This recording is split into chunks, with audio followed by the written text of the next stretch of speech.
Boa noite, pessoal. É um prazer estar com vocês aqui novamente. Agora nós vamos iniciar a disciplina de Estrutura de Dados 2, do 5º módulo, né?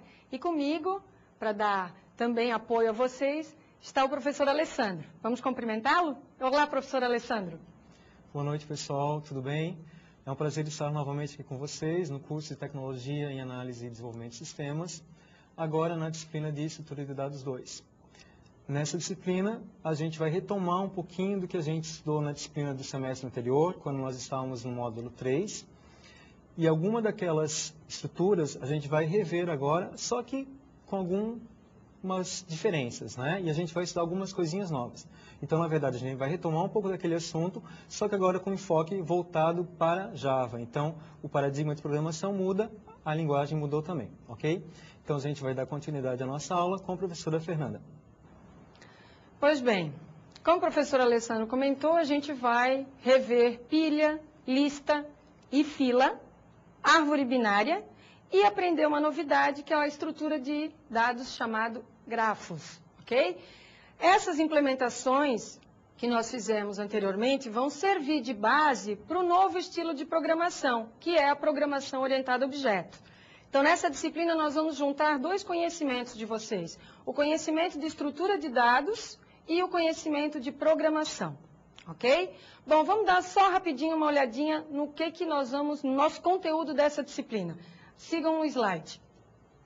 Então, nós vamos ter todas as estruturas de dados orientadas a objetos, não é? E aí a novidade, noções gerais de grafos e aplicações. Mas hoje, o objetivo da nossa primeira aula é pilha em Java. Pois bem, vamos lembrar primeiro o que é uma pilha, ok? Pilha é uma estrutura de dados, como a gente viu, que ela tem uma sequência de informações e essa sequência de informações ela segue uma determinada ordem. Essa ordem é dada pelo algoritmo LIFO, né? Last in, first out, certo? Então, as operações que nós vamos fazer na pilha são sempre de empilhamento e desempilhamento, ok? Vamos acompanhar o slide aqui para lembrar de uma outra coisinha. Além da implementação, seguir o algoritmo LIFO, nós temos a implementação estática e dinâmica. Como nós vimos na aula passada, ou na disciplina passada, nós vamos seguir aqui também a implementação dinâmica, por ela ser mais adequada ao nosso dia a dia, né? Produtividade de programação e outros fatores também, ok? Vamos dar uma olhadinha agora, então, para relembrar o funcionamento da pilha, como é que acontece os empilhamentos e desempilhamentos. Vocês podem acompanhar também isso na apostila de vocês, na página 10. Então, seguindo aqui a pilha dinâmica, a gente inicia com o topo. Quando a gente cria uma pilha, o que a gente cria é o topo dela. O topo é a marca, né, da pilha que vai apontar para o elemento mais ao topo, ou seja, sempre o último elemento que entrou na pilha e que será o primeiro elemento a sair dela.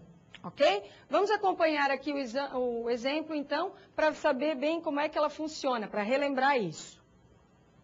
Então, aqui a gente criou a pilha, né? O topo não tem nenhum valor, porque a gente não inicializou a mesma, mas isso vai ocorrer agora. Então, nós podemos ter a operação de inicializa, uma pilha P, que nós vamos colocar a referência como null. Lembram disso? Né? Uma referência nula, ok? Logo na sequência, se eu vou tentar empilhar um elemento, então digamos que o elemento A, na pilha P, o que ocorre?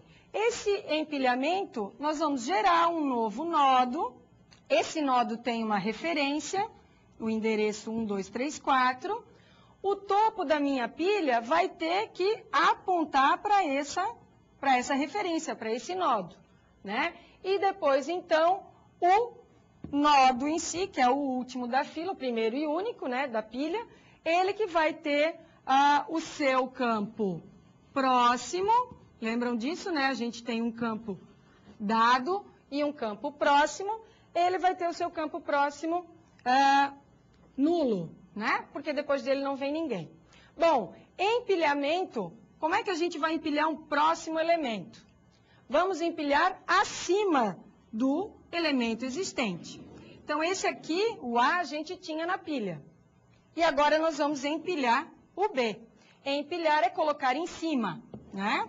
Então, aqui a gente tem justamente o empilhamento do nodo B. Então, geramos um novo nodo, colocamos os valores, né? O B, que é o dado.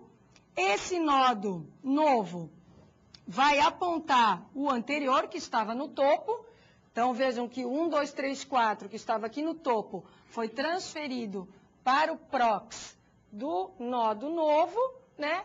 E o topo foi atualizado para referenciar esse novo nodo. Então, esse novo nodo está no endereço 1122, ok?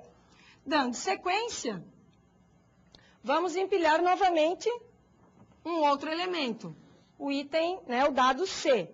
Novamente de cima para baixo.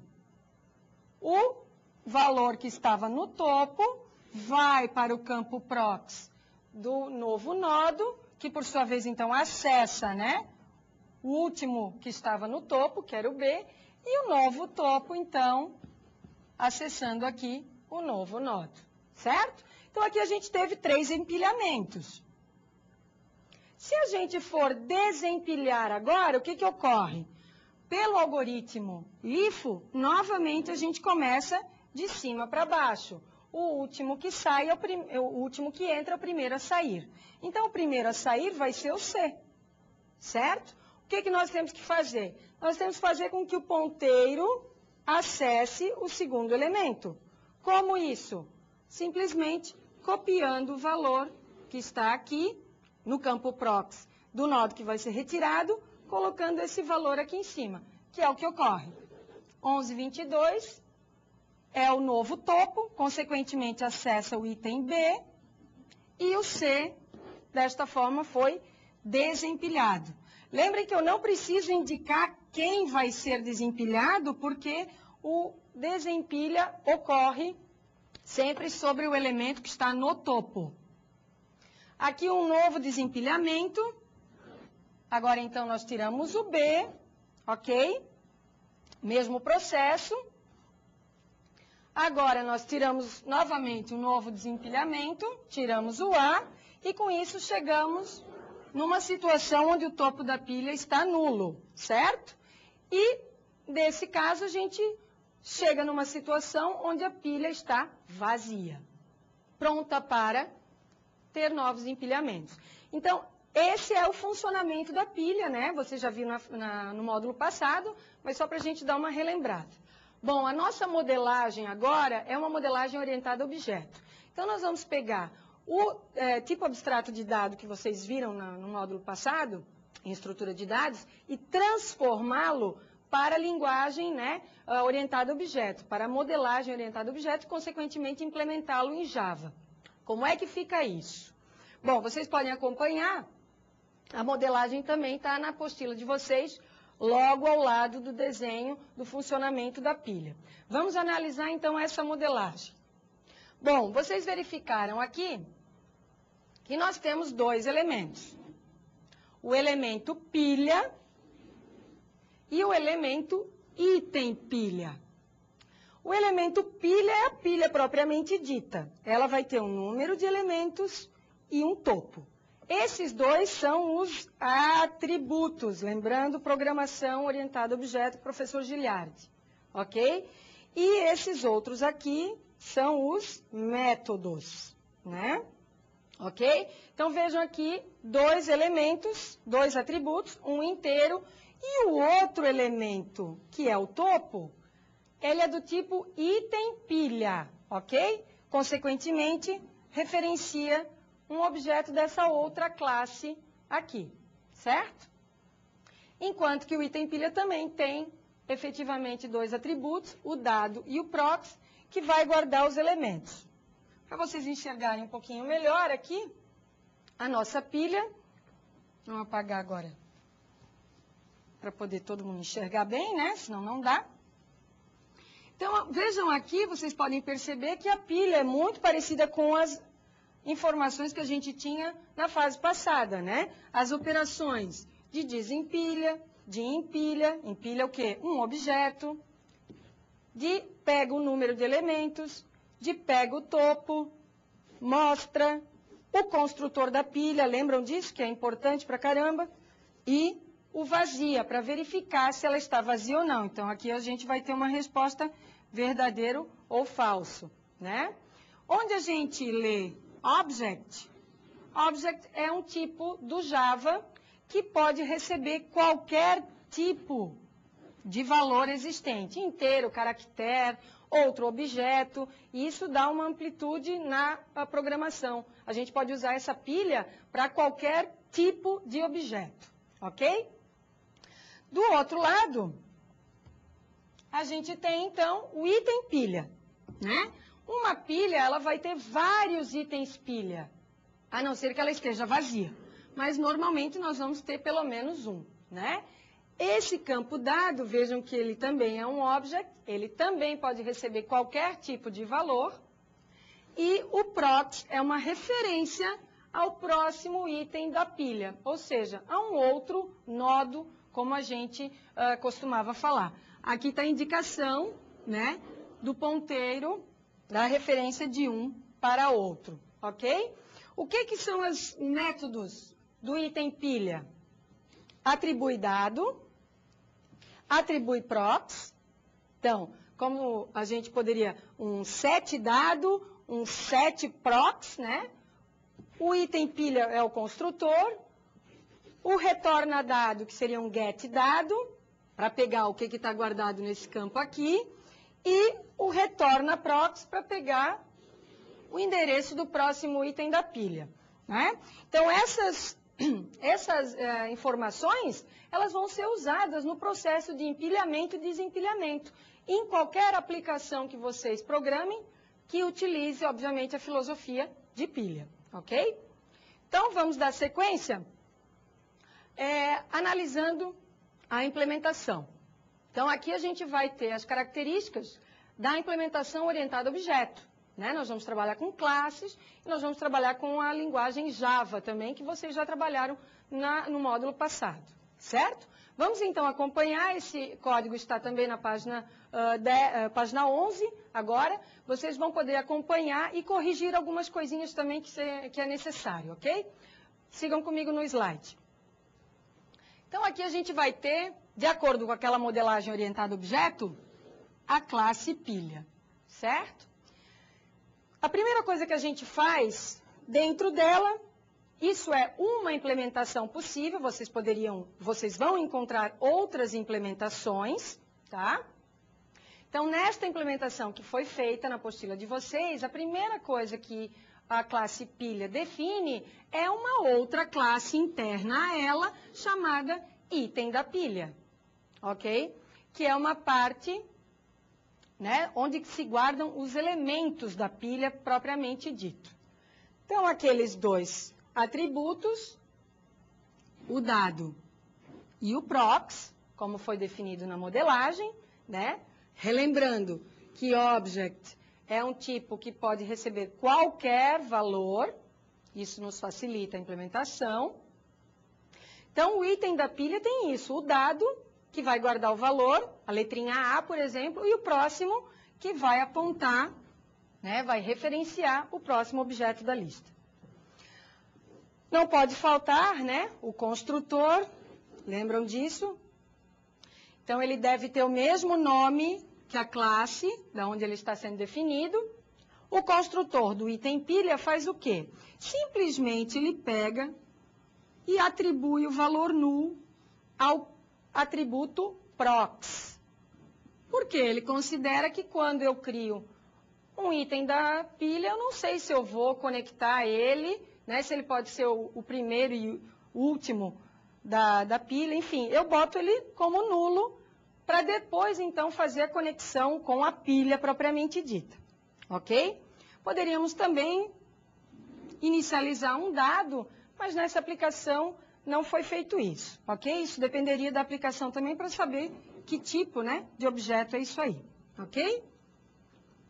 Dando sequência, nós temos então um atribui dado, ele vai pegar um dado qualquer que é passado por parâmetro e vejam aqui, há essa única instrução que é uma atribuição.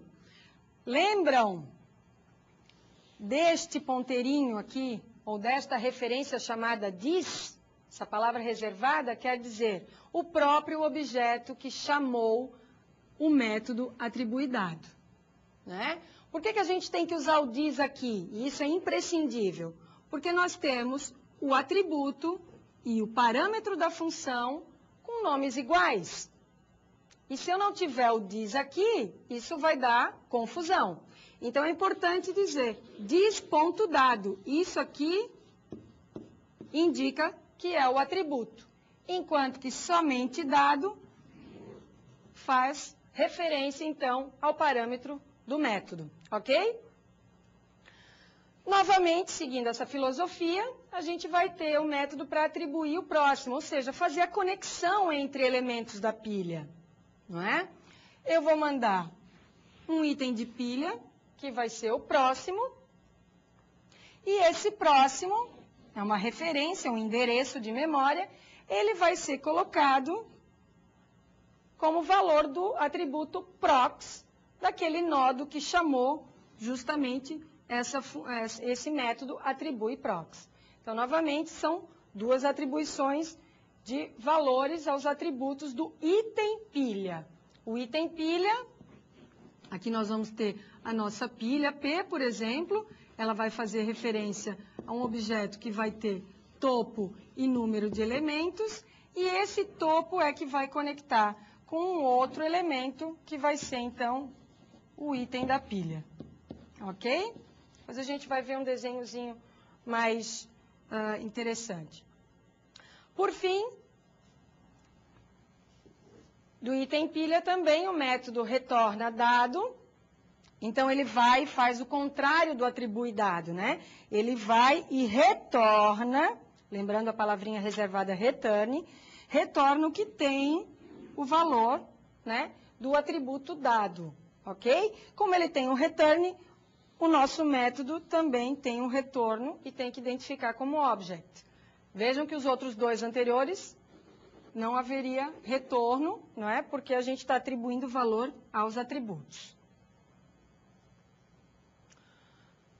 Finalizando, então, o item pilha, a gente tem um método para retornar o endereço do próximo item, né? Então, eu vou retornar um item da pilha, pegando o endereço dele através do atributo prox, do nodo ou do objeto da pilha, do item da pilha que está na vez, digamos assim, né? Então, novamente, temos que usar um return, ok? Esses itens prox, ou esses atributos prox e dados, são importantes. A gente vai ter vários objetos desse tipo, né? Cada um guardando o elemento efetivamente da pilha. E um sendo conectado ao outro, né? Chegando do elemento do topo até o último elemento da pilha, ok? E só o elemento que estiver no topo é que vai estar conectado efetivamente ao objeto pilha. Isso é importante a gente lembrar, ok? Então, aí a gente viu, nós temos a definição do item pilha. Esse item nós vamos gerar várias vezes durante as nossas aplicações. Mas, para eles existirem, a primeira coisa que a gente tem que fazer é instanciar uma pilha, não é? Que ela, normalmente, vai iniciar vazia. Então, agora a gente vai analisar o código da classe pilha. Nós vamos ver todas as funções, todos os métodos que ela possui, ok? Acompanhem no slide. Então, aqui nós temos os dois atributos da minha pilha. O topo e o número de elementos. O número de elementos é fácil, né? É um inteiro. 0, 1, 2, 3 e assim por diante. Uma pilha dinâmica não tem um número máximo de elementos. Vai depender da memória disponível que a gente tiver no nosso computador, ok? O topo, ele vai ser a referência para o primeiro né, para o item da pilha que estiver no topo. Lembrando, né? Vamos desenhar uma pilha aí sem se preocupar com a questão dinâmica. A nossa pilha vai ser sempre dessa forma, né? Nós vamos, por exemplo, ter vários valores e sempre aquele que está em cima é o topo, ok? Então, o topo sempre vai referenciar, sempre vai apontar, vai ter o endereço do objeto que está no topo da pilha, que foi o último a ser empilhado e vai ser o primeiro a sair dela. Quais são, então, os métodos? Novamente, classe pilha, temos que ter o construtor. E aí vocês devem fazer uma correção na apostila de vocês.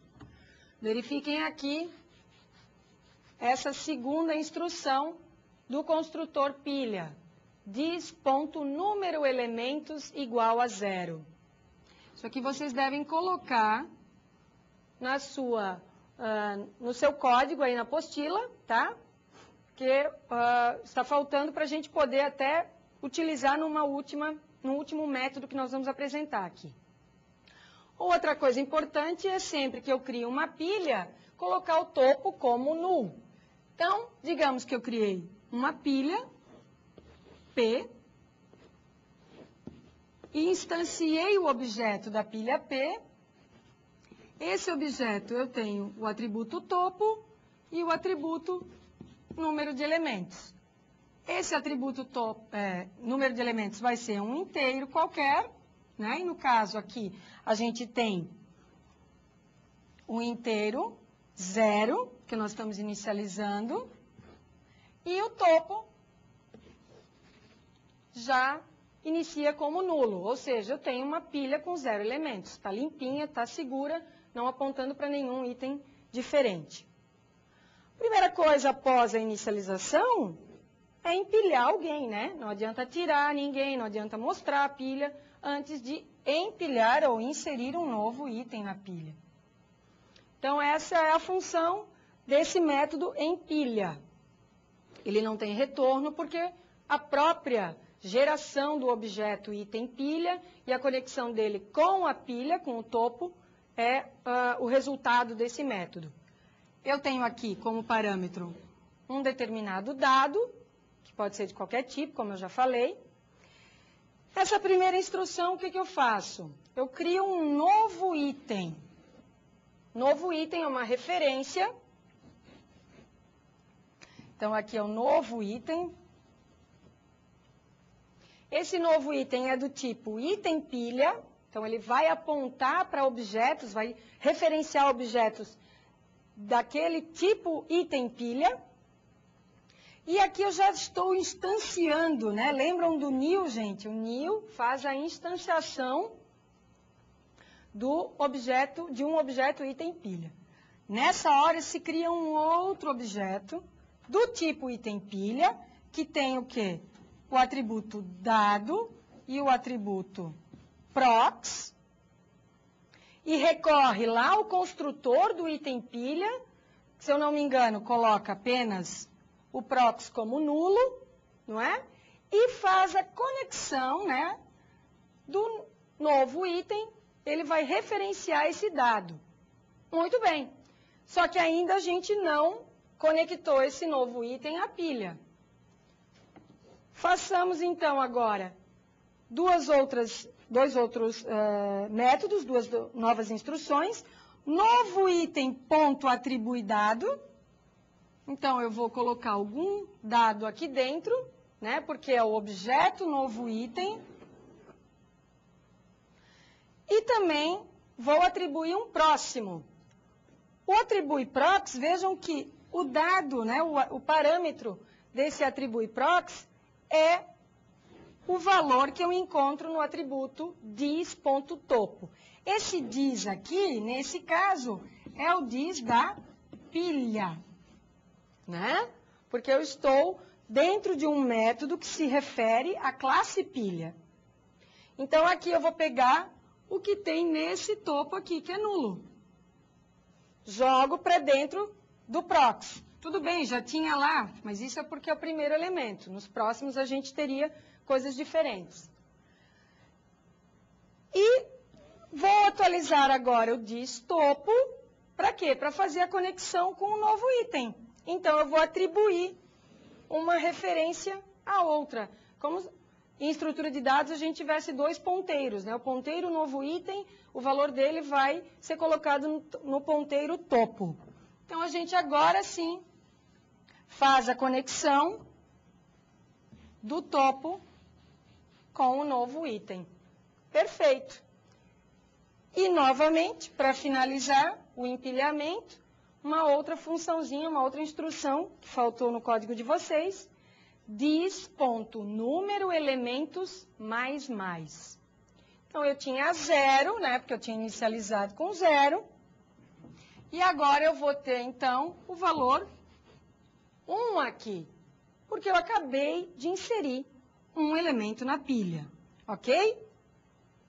Então, aqui, rapidinho, a gente viu a primeira operação, né, as duas primeiras operações que nós temos na pilha, que é a inicialização dela e a inserção de um elemento. Então, para a gente inserir outros elementos, esse método em pilha seria chamado várias vezes, não é? E nós íamos fazendo, o que acontece é um funcionamento igual, né, ou semelhante àquele que a gente verificou no início da aula, ok? Aquela animação. Vamos dar continuidade, então, aos métodos. Próximo método, então, depois que eu, por exemplo, empilhasse vários elementos, vamos construir uma pilha rapidinho aqui.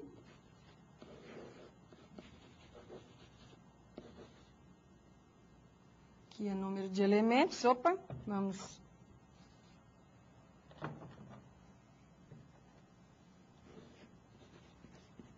Digamos que eu tenho dois elementos, aqui eu tinha um dado A e um prox, e um outro item com dado B e um prox nulo. Quem foi incluído primeiro na pilha? O B, né? Esse foi o primeiro a ser inserido na pilha e depois o A, ok? Então, se eu tivesse isso aqui e fosse efetivar uma operação de desempilhamento, eu tenho que fazer algumas verificações. Bom, primeiro, a pilha está vazia?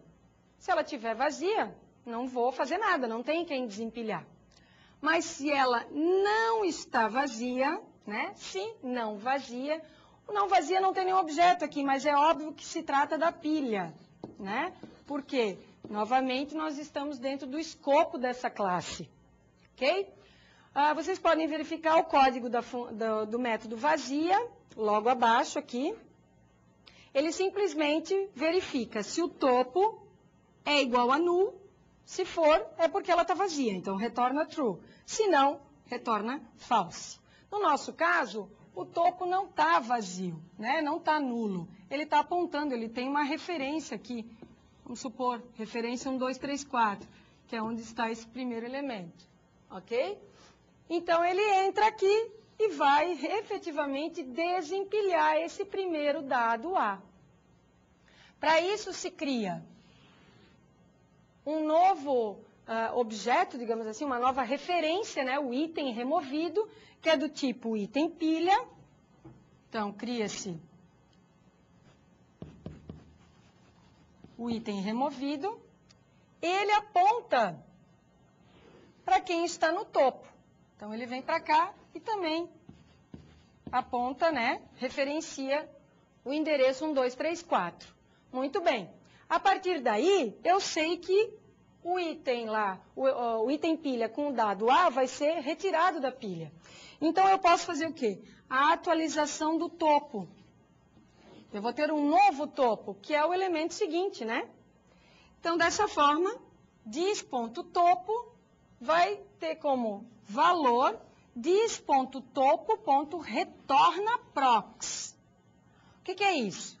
Diz.topo é efetivamente o item da pilha aqui que vai ser retirado. Ele é que chama o retornaprox. O retornaprox a gente viu um pouco antes lá nos métodos do item pilha. Ele vai pegar o quê? Ele vai pegar o valor que tem dentro desse campo aqui Vamos chutar aqui um valor 1, e passa esse valor à atribuição do topo. Então, o topo deixa de ser 1, 2, 3, 4, passa a ser 1, e, consequentemente, vai fazer o quê? Vai deixar de referenciar esse item para referenciar o B. Com isso, podemos colocar item removido como nulo, e aí a gente corta também essa referência aqui, do item removido com o dado A, e aí o coletor de lixo também do Java vem e some com ele da memória, porque como ninguém está acessando ele, ele não precisa mais existir ali, e atualizamos o número de elementos da nossa pilha. Tinha 2, desculpa, passa a ter 1. Ok? E aí a gente tem a conexão do topo com o item que estava seguindo na pilha, certo? Aqui, então, quase finalizando, a gente tem o mostra, que nada mais faz do que varrer a pilha, item a item, para mostrar o valor.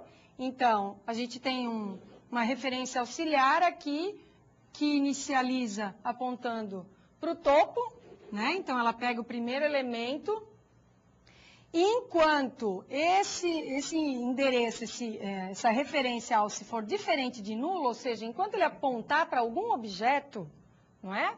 Assim que a gente pode falar, ele vai fazer o quê? System out print ln, a gente viu que é a forma de escrever na tela, e retorna o dado que tem ali. Então, no nosso caso, a gente iria escrever o B, que é o único que se encontra. Alce vai ser atualizado através do alce retornando o prox. O prox aqui no B estava nulo. Então, alce não aponta para ninguém. Quando ele volta a próxima vez para o while, ele já tem essa condição falha e sai. Pois bem, tinha um item só na pilha, ele mostrou o item que estava lá. E aqui, gente, aquelas correções que nós fizemos foi justamente para esse método quantidade de elementos poder funcionar direitinho, né? Que se a gente não zerasse, nem incrementasse, decrementasse o número de elementos, isso aqui teria, obviamente, apresentação de valores equivocados. Então, aqui simplesmente retorna o valor do número de elementos da pilha. Por fim, o dado que está no topo. Muitas vezes a gente quer saber quem é que está no topo. Então, novamente, se refere à pilha, então pega a pilha, o topo dela e o elemento, então, o atributo dado do item pilha e dá um retorno para a gente poder apresentar na tela.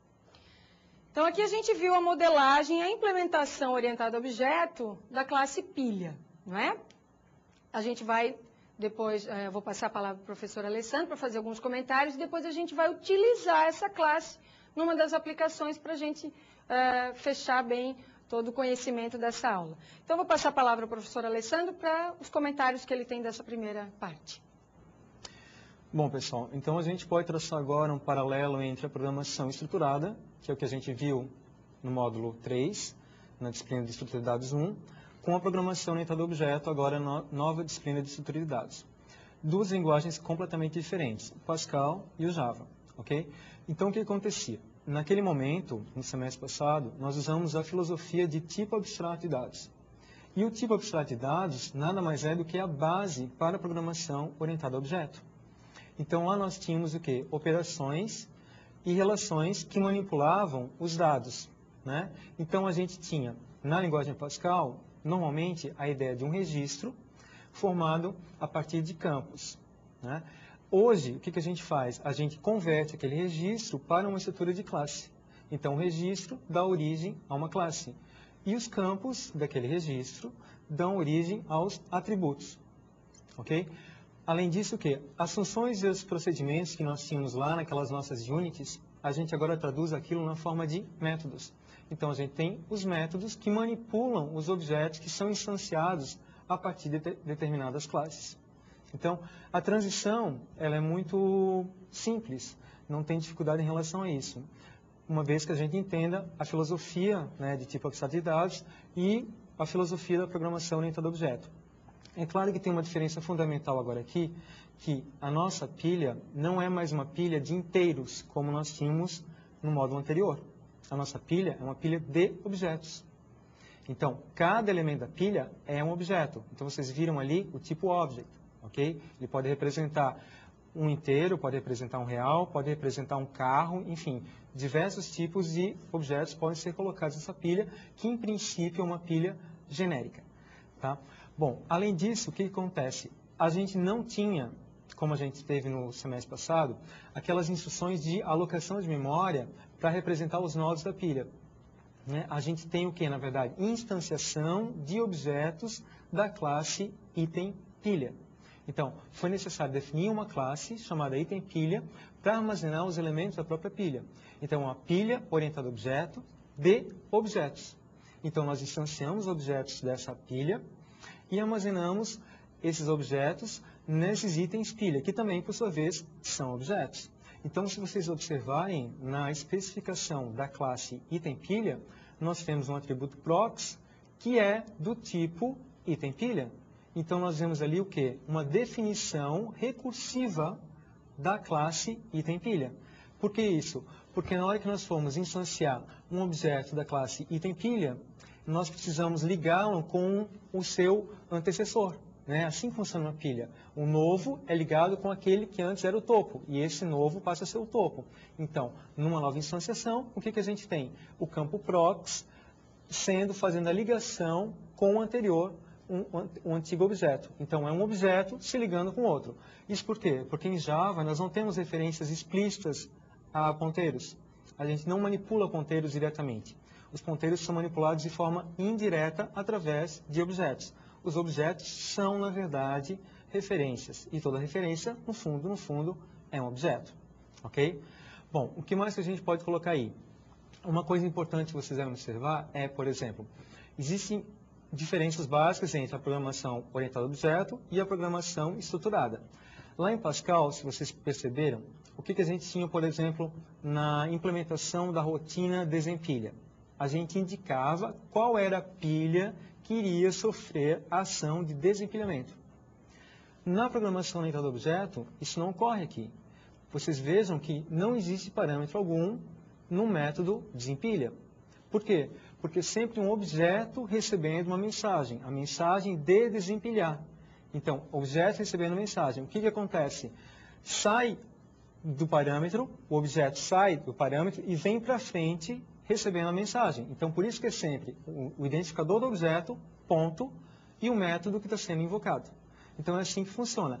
Essa é uma das características da programação orientada a objeto. Não só no método de desempilha, vocês podem observar isso em outros, né? No próprio empilha, que não passa a pilha como parâmetro, passa só o elemento que será empilhado na estrutura de dados. Ok? Então, aí são algumas considerações que a gente pode fazer, tem muitas outras mais, né? Mas vamos dar continuidade aqui à aula com a professora Fernanda, depois a gente retoma com algumas perguntas que forem surgindo durante o andamento da disciplina.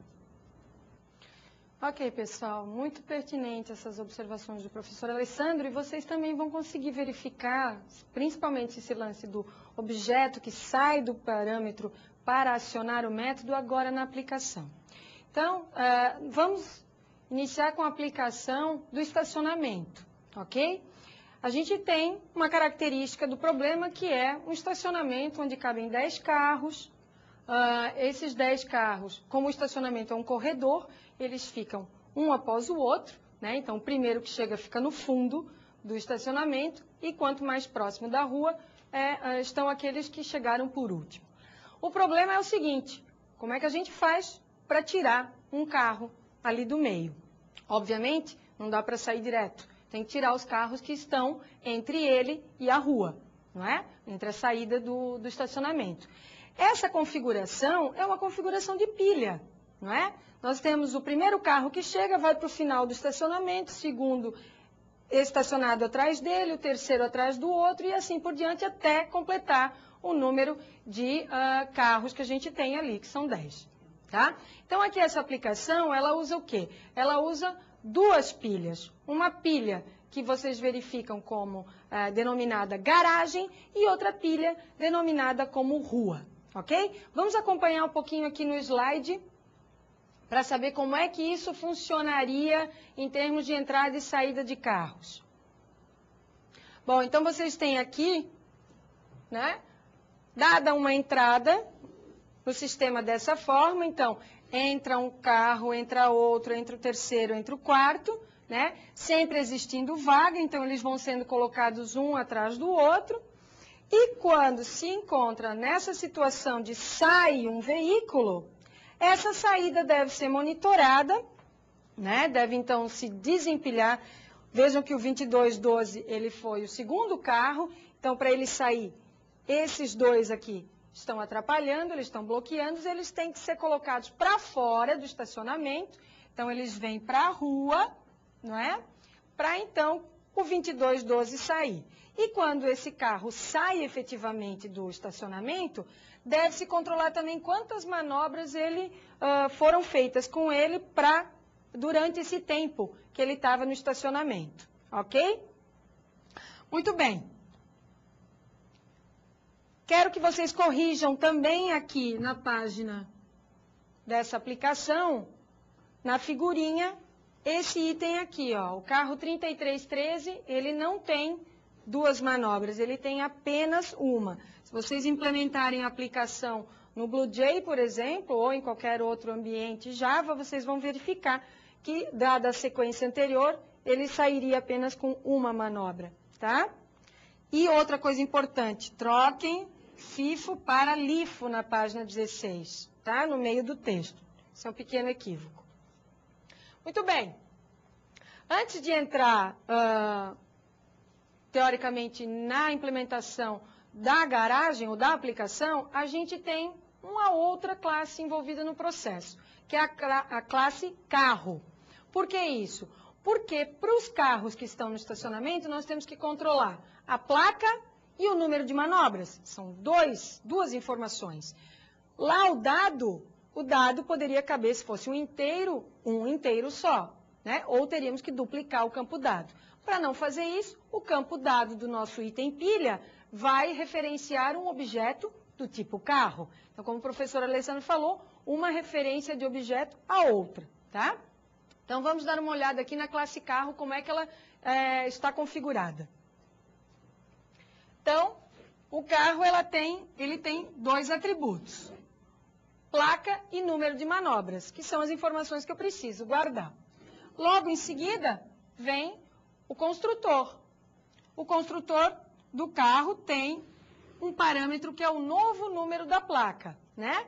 Esse novo número da placa é que vai ser copiado, né, atribuído ao atributo placa, certo? E como o carro está entrando no estacionamento pela primeira vez, ele tem 0 manobras, né? Ele simplesmente está entrando, ok? Então, da classe carro, o construtor teria que fazer isso. Atribuir o valor da placa e zerar o número de manobras. Essa função aqui, toString, ela é uma função já existente no Java e ela está sendo sobrecarregada. Tá? Vocês viram isso também, sobrecarga, com o professor Gilliard, que é redefinir esse método toString para uma aplicação que a gente deseja. Então, nesse caso, a gente está redefinindo para ele escrever placa, a string placa, mais o atributo placa, quando eu pedir um system.out.println, ok? Essa é a classe carro. Então, a classe main, né, ou aplicação garagem, no caso, o que ela vai usar? Ela vai importar a biblioteca Scanner do Java, né? Vai utilizar o carro, vamos ver logo em seguida aqui, vai ter uma indicação para isso, e a classe main, que é o programa principal, vai ser a seguinte: construtor vazio, não precisa se fazer nada. A parte principal, por onde inicia a execução, começa aqui. Primeira coisa que se faz, criação das pilhas. Vejam que aqui a gente criou uma pilha garagem e uma pilha rua. Os dois são do tipo pilha, não é? Então, nós vamos ter lá duas referências. A garagem e a rua. Certo? Opção, apenas uma variável para a gente pegar o menu de opções. Scanner, um objeto do tipo scanner para fazer a leitura do teclado, do console. E uma string MSG também para ser utilizada no processo. Pois bem. Aqui logo na sequência o do, então é um do while, é um laço, que vai ficar mostrando o menu de opções, né? Para que a gente possa escolher. 1 é entrada de dados, 2 é saída, 3 mostra, 4 sai do programa. Digite a opção. Bom, nesse ponto, a primeira coisa que a gente faz normalmente é a entrada de carro, não é? Então, a gente digita a opção requerida, faz aqui no scan, no scn.nextLine uma leitura, converte essa string lida, né, essa string digitada para inteiro e atribui a variável opção e com ela a gente entra num switch case, né, para poder escolher o que você vai executar. Bom, se a gente escolheu 1, é a entrada de dados, ou a entrada de carros, perdão. O que acontece? Vamos verificar, primeiro, eu só posso entrar carro na garagem se ela não estiver cheia. Então, aqui, garagem.quantidade de elementos for menor do que 10. Lembram aqui, ó, garagem é a pilha. A pilha ponto acionando o método quantidade de elementos. Enquanto que na programação estruturada, o garagem viria aqui como parâmetro, no caso da orientação objeto, ele está antes para acionar aquele método. Ok? Então, a gente verifica. Nossa pilha foi criada, nossa garagem está com 0, né? Ela não tem nenhum elemento, então tem vaga. Com isso, se pede a placa do carro, faz a leitura da placa do carro aqui, com a conversão para inteiro também, e nesse momento, então, se cria um objeto do tipo carro. O que vai acontecer? Nós temos lá a garagem, né? Essa garagem foi instanciada, ela tem um topo e tem um número de elementos, seguindo a nossa configuração. O topo estava nulo e o número de elementos estava 0. Então, o que nós vamos fazer? Nessa hora aqui, ele cria um outro objeto do tipo carro, que tem a placa e o número de manobras, né?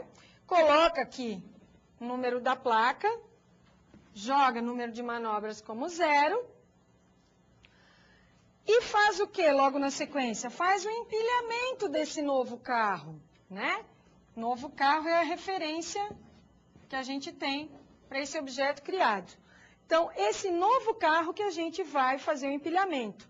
O empilhamento, não vou voltar lá atrás no método, mas o que ocorre? O empilhamento é simplesmente fazer o topo apontar para esse elemento do tipo carro, né? E o número de itens passar a 1, né? De forma um pouco simplória seria isso, ok? E se não foi, no caso, se a gente não teve possibilidade de entrada, o sistema, então, dá uma mensagem de a garagem está cheia. A saída de carros, bom, a saída a gente tem que verificar, então, se a garagem não está vazia, ok? Se ela não está vazia, então ela tem alguém para sair. Aí ele pede a placa do carro. Muito bem, faz a leitura da placa, faz a conversão, e aqui a gente faz o quê? Vai se verificando, né? O while é um laço, ele vai verificar em todos os objetos da minha pilha, vamos colocar aqui de forma bem simplificada, né? Placa 1, placa 3, placa 2. Digamos que eu esteja procurando justamente a placa 2, o que acontece? ele vai comparando a placa 2, que é aquela que eu estou procurando, com as placas de todos os carros que estão na pilha, começando pelo carro que está no topo. Então, aqui prestem atenção que é o seguinte, garagem é minha pilha, ponto dado no topo é o método dela, esse dado topo pega o item pilha que está no topo, né, e pega o campo dado dele. Só que esse campo dado é justamente um carro, ele tem 2 atributos. Por isso, e eu quero apenas a placa dele. Então, eu tenho que fazer dessa forma aqui para a gente conseguir acessar o atributo placa. Essa é uma forma, a gente poderia ter outra, tá? Então, aqui, a gente chama isso aqui, carro entre parênteses, de cast, né? Eu estou formatando naquele momento o objeto para conseguir acessar o atributo em si, ok? Então, o que ele faz aqui? Ele pega o atributo placa 1, não é. Então, esse cara tem que sair. Ele pega, incrementa o número de manobras daquele carro, que era 0, passou a ser 1, joga ele para pilha, rua, olha só, rua.empilha, o dado que está no topo da garagem. Então, ele pega e tira esse elemento aqui e joga na pilha rua, né? Ele vem para cá. E desempilha da garagem. Tira ele daqui, consequentemente, passa a apontar para cá. Vai fazendo isso várias vezes, né? O 3, novamente, acontece isso, ele também vem para cá. Então, aqui na pilha, a gente ia ficar com 3, depois o 1, né? Seguindo a filosofia de pilha. Também é retirado. E só na última vez é que a gente encontrava o 2, e aí sim poderíamos fazer efetivamente a saída dele da garagem, né? Então, aqui dá a mensagem, o veículo saiu com tantas manobras, no caso o 2 sairia com 0 manobras, desempilha ele da garagem, verifica se a rua está vazia, porque de repente só tinha um carro lá no estacionamento, não precisou empilhar ninguém. No nosso caso, tinham 2 carros na rua, então empilha eles novamente, né? Bota para a garagem, tira da rua, bota para a garagem, tira da rua e fim, né? Essa aqui é a mensagem caso a pilha tivesse vazia. E por fim o case 3, que é simplesmente para mostrar os elementos da pilha garagem. E nesse caso é que a gente usa aquela string pré-definida, placa, mais o dado ali, ok? E isso, vocês vão ver implementando em Java, vocês vão conseguir perceber como é que isso ocorre, né? É importante que vocês programem isso também no BlueJ, tá? Para vocês conseguirem entender bem. Então, agora eu vou passar a palavra ao professor Alessandro para os comentários finais. Bom, pessoal, uma questão que foi levantada aqui é a respeito da instrução package. O que significa essa instrução package que tem aparecido em algumas implementações aí na apostila de vocês? O package, na verdade, corresponde a um pacote. O que é isso? Quando a gente trabalha com poucas classes, em geral a gente não precisa definir um pacote de classes. Mas quando a gente passa a trabalhar com módulo maior, com muitas classes envolvidas nesses módulos, o que pode acontecer? Para uma melhor organização dessas classes e até para evitar conflitos de nomes de classes, o que a gente faz? A gente organiza essas classes na forma de pacotes, que são esses packages. Então, isso pode ser feito nas diversas IDEs, inclusive no BlueJ, né? Então, quem está trabalhando com BlueJ, com NetBeans, com Eclipse, enfim, pode fazer o uso de pacotes. Como é que funciona? Vocês vão lá, vocês definem, dão um nome para aquele pacote e vocês vão dizer quais são as classes que vão fazer parte daquele pacote. A partir daí, o que acontece? Toda classe que vocês criarem, elas vão estar fazendo parte de uma mesma hierarquia, né? Vão estar hierarquizadas através de pastas, diretórios. Okay?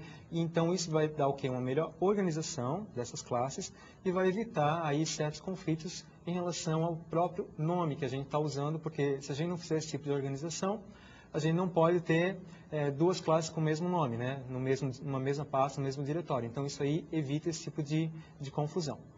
Bom, uma outra questão aqui que a gente quer lembrar é em relação ao disposing. Onde é que foi parar o disposing que a gente via no semestre passado, quando a gente estava trabalhando com implementação, alocação dinâmica?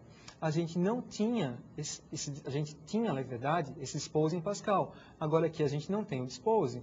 Por que isso? Porque o Java trabalha de uma maneira um pouco diferente.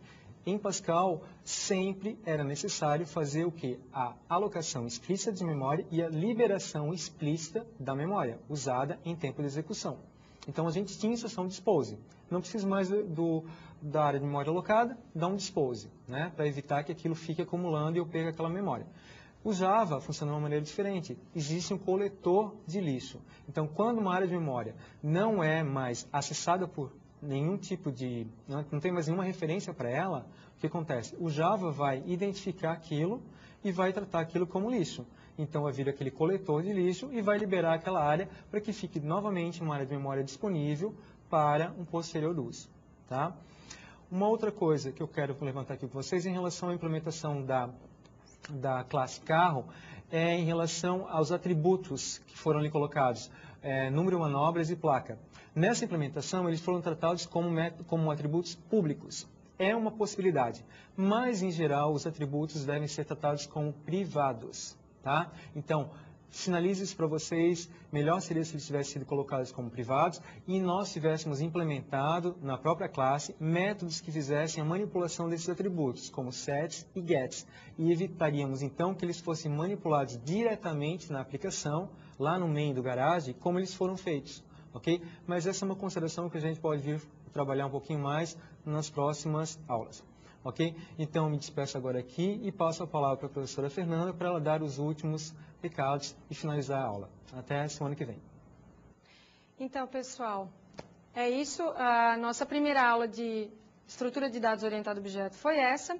É importante que vocês acessem o ambiente Sofia. Lembram desse ambiente? A gente tem vários objetos de aprendizagem lá para auxiliar no aprendizado de vocês, né? Então, aqui eu vou me despedir também. Vou deixar vocês com um slide para anotar o endereço do Sofia e a nova senha do módulo 5. Semana que vem a gente se vê novamente. Tchau, tchau.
Educom, Educação Superior